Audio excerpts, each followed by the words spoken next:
ताजमहल प्रेम और हानि का एक स्थायी प्रतीक। लेकिन इसकी लुभावनी सुंदरता से परे असीम दुहक की एक कहानी है। एक किंवदंती जो बताती है कि कैसे एक सम्राट के प्यार और दुहक ने उसे हमेशा के लिए बदल दिया। यह शाहजहां और उस दुहक की कहानी है जिसके कारण उसके बाल रातों रात सफेद हो गए। मुगल साम्राज्य के पांचवें सम्राट शाहजहां ने वैभव के साथ शासन किया, लेकिन उसका दिल उसकी प्यारी पत्नी मुमताज महल का था। उनकी प्रेम कहानी युगों युगों तक एक रही, साहचर्य, समर्पण और साझेदारी की कहानी। वह सिर्फ उनकी पत्नी नहीं बल्कि उनकी विश्वास पात्र और प्रेरणा स्रोत थीं। साथ में उन्होंने सद्भाव और सपनों के जीवन की कल्पना की, लेकिन भाग्य को कुछ और ही मंजूर था।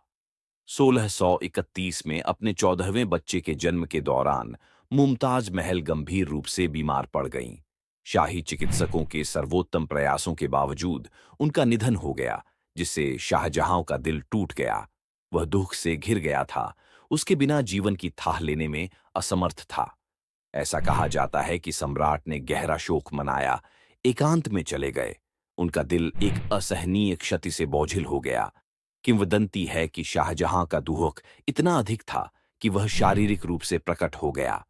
दरबारी इतिहासकारों और कवियों ने दावा किया कि उसके काले काले बाल एक ही रात में पूरी तरह से सफेद हो गए। यह कहानी, हालांकि रोमांस और त्रासदी से भरी हुई है, उसके दुहक के भार के लिए एक शक्तिशाली रूपक के रूप में काम करती है। उसकी स्मृति लुप्त होने के विचार को सहन करने में असमर्थ शाहजहां ने ताजमहल बनाने का फैसला किया, एक मकबरा जो उनके प्यार के लिए एक शाश्वत वसीयतनामा के रूप में खड़ा होगा।